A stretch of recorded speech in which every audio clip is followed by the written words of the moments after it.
How y'all doing? This is Robert Barnum here, Preacher Man R&B, and this is another episode of Richard TV 91. This time I'm doing another episode of movie reviews. This time I'm reviewing Spider-Man Homecoming.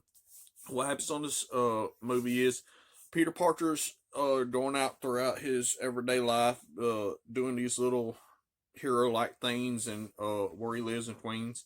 And he wants more. He wants to be a full-fledged Avenger, and he's impatient, and he's wanting it to happen right now. Well, the Vulture and his minions start making all these heists, and they've been doing this for 8 years, and they haven't been on nobody's radar. Nobody's messed with them, nothing like that. And they've been getting all these alien tech and making their own tech or whatever. The Vulture has his wingsuit. Shocker has his Shocker gauntlets, and the Tinkerer is the one who makes all this stuff. And Spider-Man starts going after the Vulture and his crew, and he goes after the original Shocker and the one that's going to become the Shocker whenever they're trying to make a deal with Donald Glover's character, the Prowler.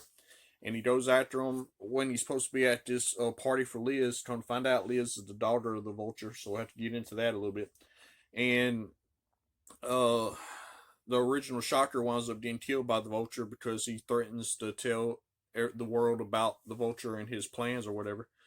And what happens is we go out throughout the rest of the movie, and Peter goes on this trip to Washington because he's trying to track down the Vulture and his guys when they go to Maryland, and he saves his fellow students in the decathlon team or whatever you call it. And this is before he knows that Liz is the Vulture's daughter, and he saves them. And then toward the end of the movie,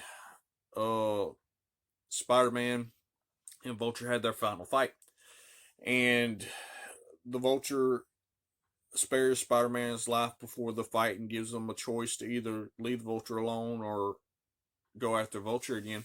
And he makes the choice to go after Vulture, and Spider-Man and the new Shocker have a fight before the final fight with Vulture. And Spider-Man and Vulture have their final fight on Tony Stark's airplane that's taking all of Tony Stark's stuff for the Avengers to the new Avengers headquarters.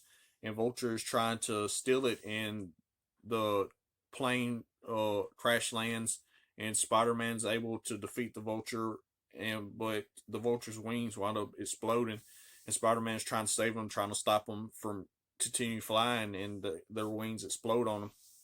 And then the Vulture gets captured and sent to jail. And the end credit scenes show the Vulture talking to the Scorpion, and the Scorpion we seen on the ferry, and Spider-Man stopped the deal between the Scorpion and the Vulture.